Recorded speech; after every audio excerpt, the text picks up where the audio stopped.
Good morning and welcome to the August meeting of the Knoxville Historic Zoning Commission. Sorry, I overstepped there a little bit. This meeting is broadcast on several TV stations, so please remember to speak clearly and directly into the microphone. Dallas, will you call the roll, please? Yes. Commissioner Blackburn. Here.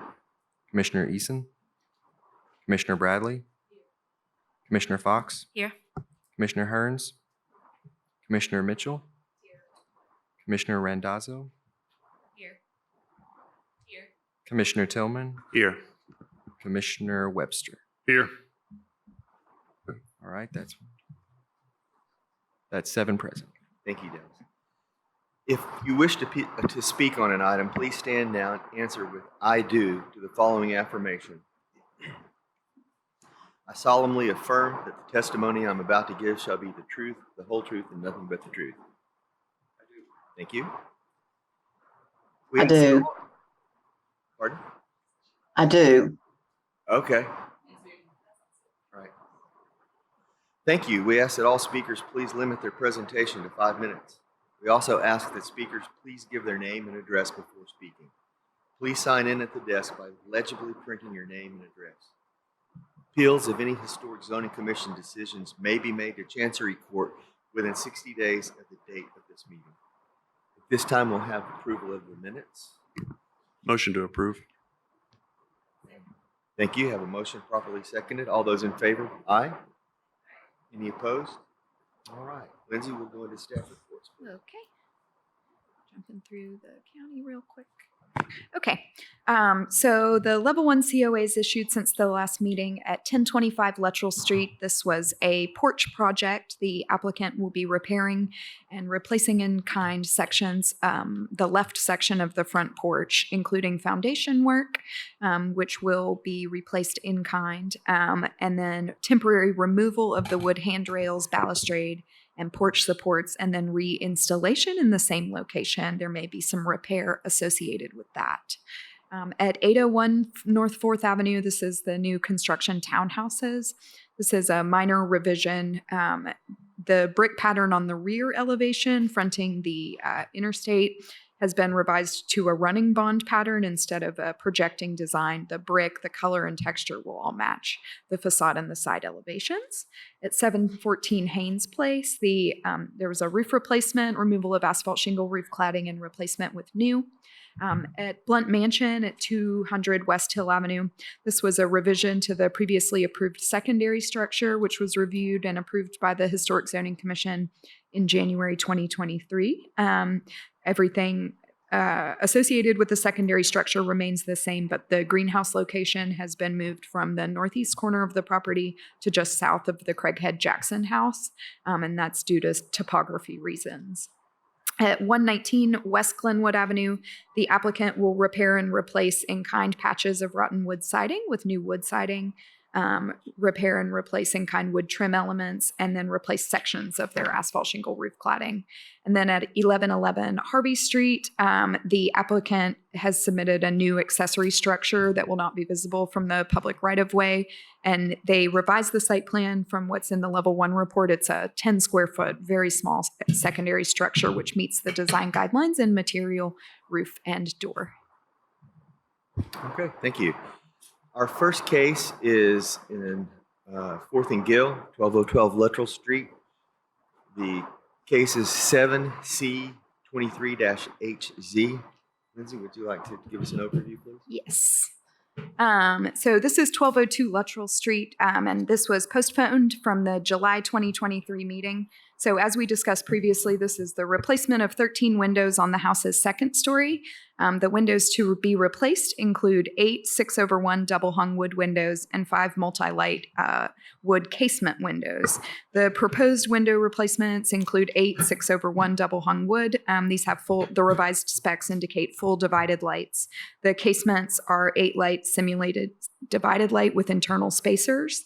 And the revised submission includes photos of each window, additional specifications from the manufacturer, and then conditions assessment. And so I can run through some of the findings as I click through some of these photos. I can go back through the description of the existing windows if we need, but I'm going to address the revised information. So the applicant has provided revised information primarily in writing to document the window's condition. They're described as having rotten sashes and sills, replacement glass panes, which is a common method of window repair, cut balance cords and inoperable sash balances and locks. So the commission should discuss the described conditions and if those conditions warrant replacement. The guidelines note that replacement windows should be the same overall size as the originals, with the same pane division and the same muntin style and exterior depth, width, and profile. So the applicant has submitted revised specs with 6/1 double hung full divided light wood windows. And then we have measurements for the existing rails and stiles on the window or on the windows to be installed. Wood windows would typically have similar dimensions as previous wood windows, since they have a similar strength needed to support the panes. The revised specs also include paired 8-light wood casements with simulated divided light and a divider between the window panes to simulate a full divided light muntin or rail. They can be appropriate provided the muntin depth, width, and profiles are comparable to the originals. These specs do meet the guidelines more clearly than the initial proposal. And then there's a note on the guidelines saying false muntins or grids should not be used. However, these are revised to avoid the false muntins or grids. There's an internal spacer added between the simulated divided lights. They have been found to adequately emulate the full divided light windows on second stories, which are less visible from street level. So the staff recommendation, and we can go back through these specs, is that the commission should discuss the new evidence provided to document the window's condition and determine if that evidence supports window replacement. Pending the receipt of final window measurements, the proposed new windows do meet the design guidelines. So pursuant to the commission's determination on the existing windows condition, staff recommends approval of 7C23HC as submitted. Thank you, Lindsay. Is the applicant present? Like to speak? Yes, thank you. I'm Harry Boston at 1202 Luttrell Street. And I did want to make a comment before we got started.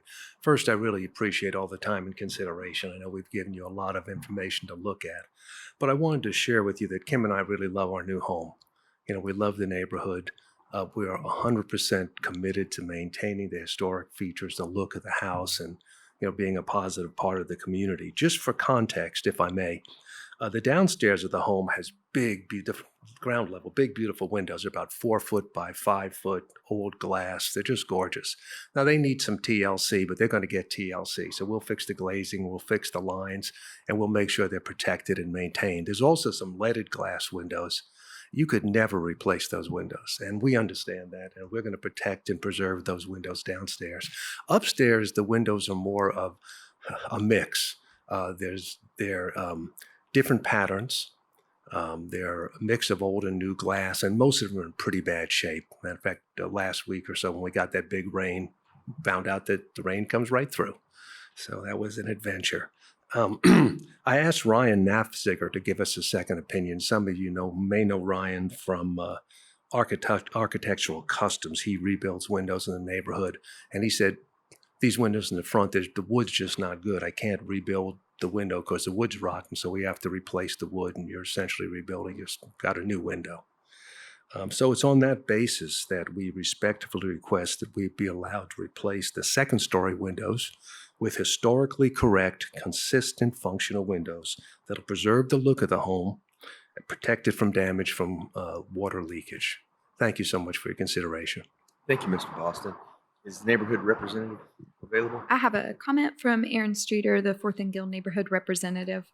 He just asked that details should be provided to staff, clearly showing any differences that will be involved with any of the windows that are approved for replacement, including jamb details, muntins, and sills. They are fine with those going to staff for review. He had a comment about the French casements being replaced with mold casements, since that's what these drawings that are provided show. Or another, would also like to see those details. And he also made a note that the commission, and asked that the commission consider the windows, if not individually, with the understanding that, but but they won't look the same if only some are replaced is a troubling argument according to the guidelines and Secretary standards, since the criteria for replacement intend that replacement windows match all visual characteristics. Okay, thank you. All right, we'll entertain questions from the board.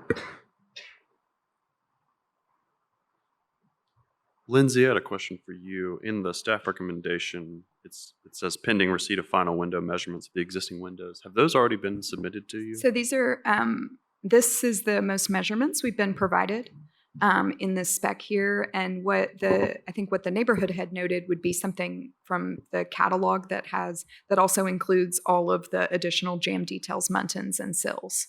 And then we have measurements here that were provided of the existing windows. It's just these were provided after the staff report and agenda was posted. Thanks. I find the evidence submitted by the applicant for replacement of all the windows compelling. I feel in support of this application. Any other questions, comments?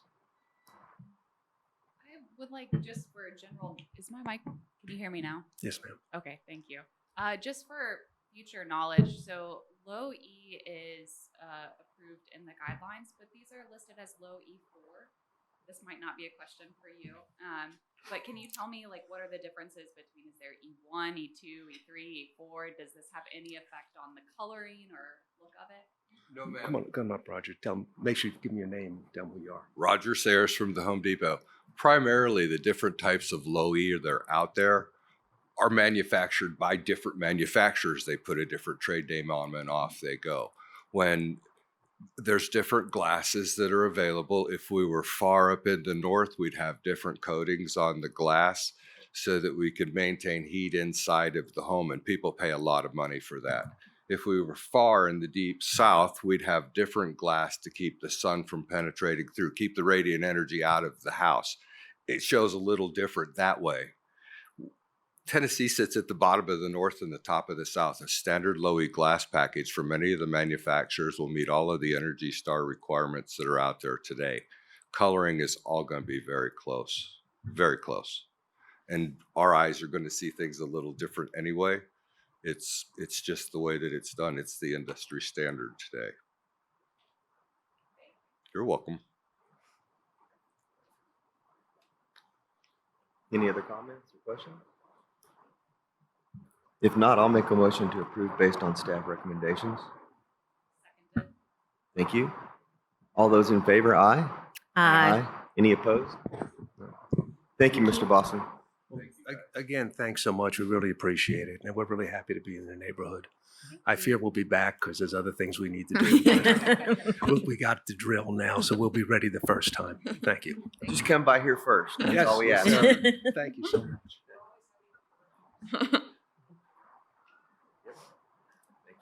All right, next case is Mechanicsville neighborhood at 321 Dedrick Avenue.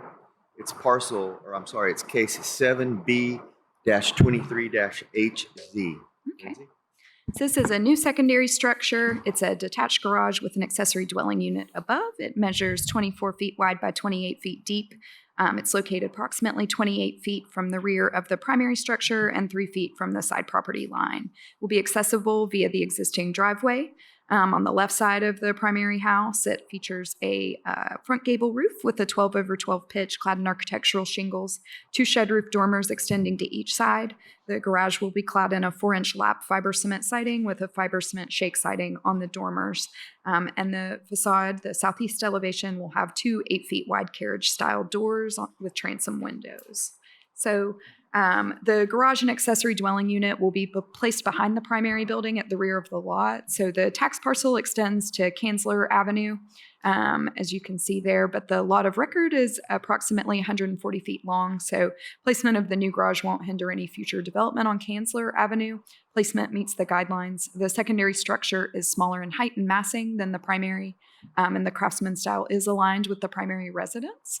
The roof pitch and detailing are compatible with the primary house. The proposed 4-inch fiber cement lap siding and architectural shingle roof It meets the design guidelines in that it does approximate the wood lap siding. It has been approved for secondary structures, new construction in the past in Mechanicsville. The design guidelines specify wood windows, but in the opinion of staff, a 1/1 double hung composite window is appropriate for a new secondary structure. So staff's recommending approval as submitted. Thank you, Lindsay. Is the applicant present would like to speak? Hi, I'm Bentley Marlowe. Sorry, that's really loud. There's no pin up here to sign in, by the way. It's taken away. Yeah. Was it a red, white, and blue pin with a flag on it? I was here last night when the janitor was closing up, and he asked me about that pin, and I said you could have it. Sorry. I didn't know it was a sign-in pin. My fault.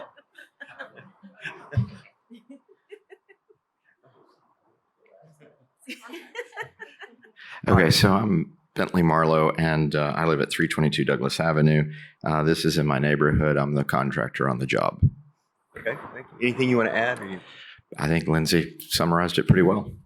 is the neighborhood representative available? I haven't received any input of opposition or issue from the neighborhood. Okay. All right. Commission, any comments, questions for the applicant?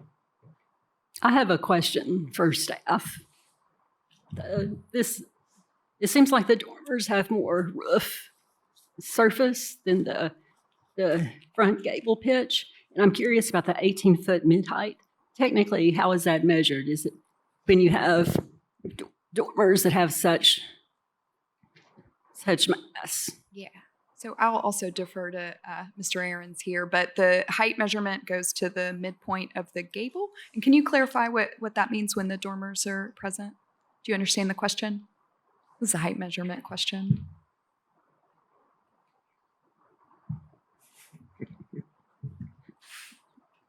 Just got here. Question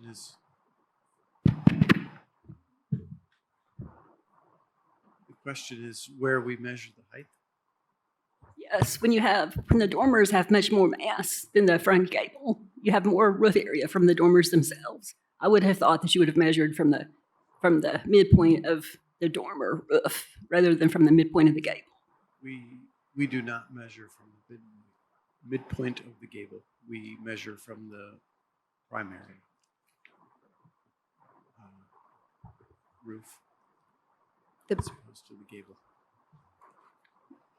So what do you consider the primary roof in this case when the dormers have more roof area than the front gable? So I can cite the code too because I have it pulled up now. So the building height, the general measurement is the midpoint height between the eaves and the ridge in the case of a pitched roof. So that would still be considered the primary roof form, is that gable. And then the additional point on the dormer is any dormers that extend past the roof line can't exceed that maximum building height permitted in the district as measured from the adjacent grade to the top of the dormer.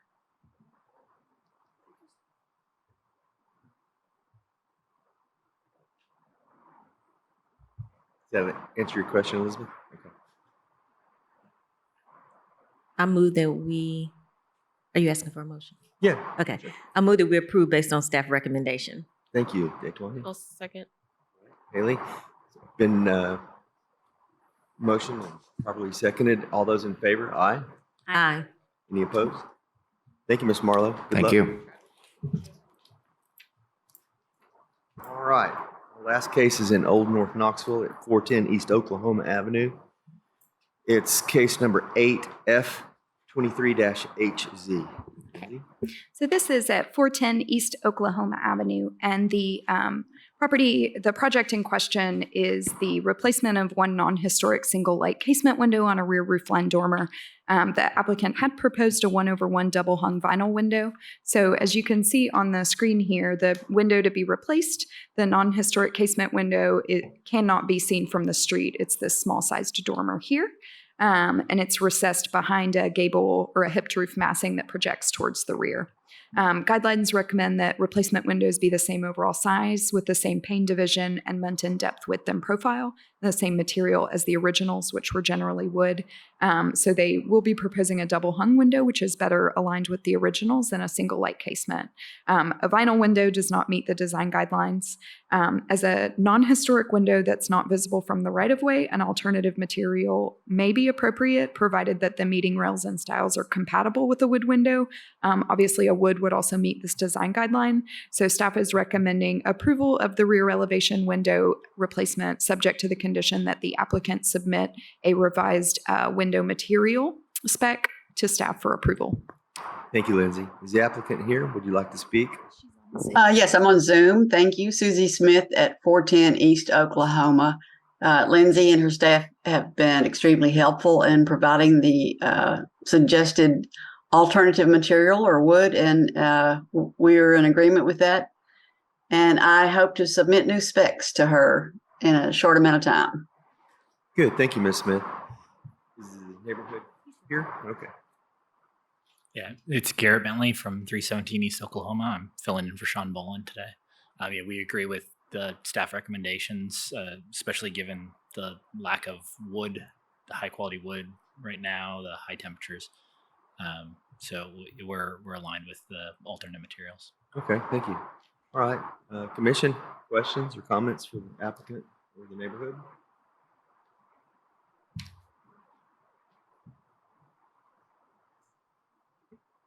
I'll make a motion to approve with the condition of staff recommendation. Thank you. Travis, we have a second? All right. Thank you, Jennifer. All those in favor? Aye. Aye. All right. Any opposed? All right. Thank you, Ms. Smith. Thank you. Good luck. All right. At this time, we'll adjourn the city portion of this meeting and turn it over to Mr. Ewert and the county. Yeah, you guys can leave. But this is also one case, so. You don't have to. You can. Do I need to swear everybody in for our meeting then? Let me see if we have. There's no one else on. No. Okay. All right. Well, welcome to the Knox County Historic Zoning Commission meeting. This meeting is broadcast on several television stations, so please remember to speak clearly and directly into the microphone. Please limit your presentations to 5 minutes. After you approach the podium, well, nobody's here, I'm sorry. Appeals of Historic Zoning Commission decisions may be made to Chancery Court within 60 days. Can I get a roll call, please? Yes. Commissioner Belser, Commissioner Smith, Commissioner Haston is excused, Commissioner Ewert, Here. Commissioner Eisenberg. Here. That's 3 present. Got a quorum. Have everybody looked at the last meeting notes? Can I get a motion to approve? Second. Motion approved and second. All in favor? Aye. All right, Lindsay? Okay. So our one case this month is at 1000 Olive Road in the Village of Concord Historic Overlay. So this is a revision to a previously approved COA that y'all saw in March 2023. It was a major exterior rehab project to this house, if this calls back to mind everything. So the applicants received approval for a wood lap siding. They had stated they'd remove the vinyl siding and then repair the wood lap siding underneath, or replace it in kind, pending evidence of that original siding uncovered when the vinyl was removed. So this is the facade of the house, if you can see that right here. The applicants have come back to propose a fiber cement, like a hardy plank lap siding on there instead of wood. So, and that's the side elevation there, and I can go back through these photos. So as we've discussed previously, this house is contributing. It has been significantly modified with these large rear additions, side additions, and vinyl siding. This is part of a broader exterior rehab project. They had originally proposed to remove that vinyl siding. The guidelines first say repair and replace the existing wood siding. However, there wasn't any wood siding below the vinyl. The Concord design guidelines have some really early provisions for the use of synthetic sidings, including details on how to install it. They say that alternative sidings must match the dimensions of the original wood siding as closely as possible, and not result in the concealment or removal of original decorative detailing or trim. Typically in the city, fiber cement siding can be approved as a 4-inch or 5-inch lap, smooth finished with the corner boards and window trim. Synthetic siding, including fiber cement and then vinyl, has also been approved for new construction and secondary structures in Concord, along with one approval for removal of aluminum siding and replacement with fiber cement in 2012. In 2012, the discussion noted that the guidelines for synthetic siding were mostly written about aluminum and vinyl, and the neighborhood supported the fiber cement in 2012. So staff is recommending approval of 8E23HC, subject to the condition that the new fiber cement lap siding be smooth finished, 4 to 5 inches in exposure, with corner boards and window trim to reflect the historic designs. Thank you, Lindsay. And the applicant's not present. They are not, but they were in agreement with staff recommendation. How about the neighborhood association? I received a note from Taylor Harris, the president of the Old Concord Residents Association, saying this seems appropriate based on the reasons you cited. She passed it along to the officers and did not receive any different feedback or questions. Thank you. No opposition. Okay. I'll turn it over. Commission, any comments or a motion? I'd like to make a motion to approve staff recommendation. We got a motion and a second. All in favor? Aye. Aye. Meeting's adjourned. Thank you. I'd like to make a motion that we adjourn. Motion accepted. Thank you. We're adjourned. Thank you, guys. No.